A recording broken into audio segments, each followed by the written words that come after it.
下山桩种养抬出一个基本的造型，树根要一次性踩到位。30天左右，这2盆三角枫开始发芽。下山桩发芽只是成活过程的开始，不代表它已经长根。很多下山桩种养失败就在这个时候。下山桩发芽是桩体内储存的养分所致，养分消耗殆尽，树根没有长出来就会出现肥芽，这就是俗称中的假活。把下山桩种活有3个过程，在上期视频讲过了三角枫的采桩过程，今天主要讲后面这2个过程：选用培养土、下山桩出芽后的管理。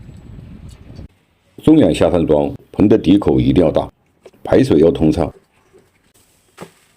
确定好树桩的栽种方向，用粗沙或其他颗粒土种，纯净的粗沙，不掺任何其他东西。种养下山桩首要的目标是幼根，粗沙的透气性和排水性好，粗沙也有比较好的保湿效果。用半湿的粗沙种，倒湿后的粗沙与根接触好就行，这不是放盆。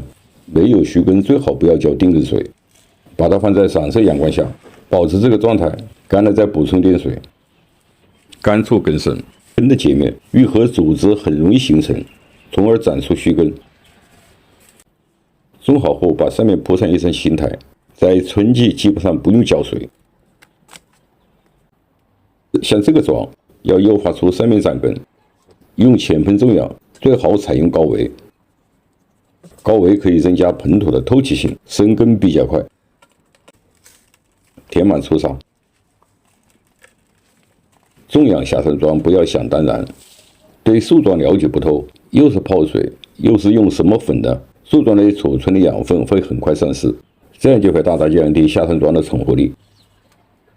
对下山桩简单的种养就是长根，下山桩完全成活后，再考虑让它生长加快。简单的基质，不掺杂任何有肥效性的东西，才不会引起树根截面发霉腐烂。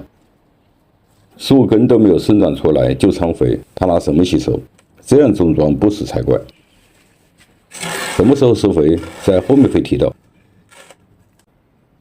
这2棵三角枫种养30天左右，开始出芽，靠节点也开始形成愈合。在这个时候，千万不要进行抹芽减枝。抹芽会减少供氧需求量，这样操作不仅不会刺激根系的生长，而且很容易引起退根。常说的芽促根生就是这个道理。长叶后的嫩枝可将膜挑个小洞，枝条在适应外部环境后会自己钻出来。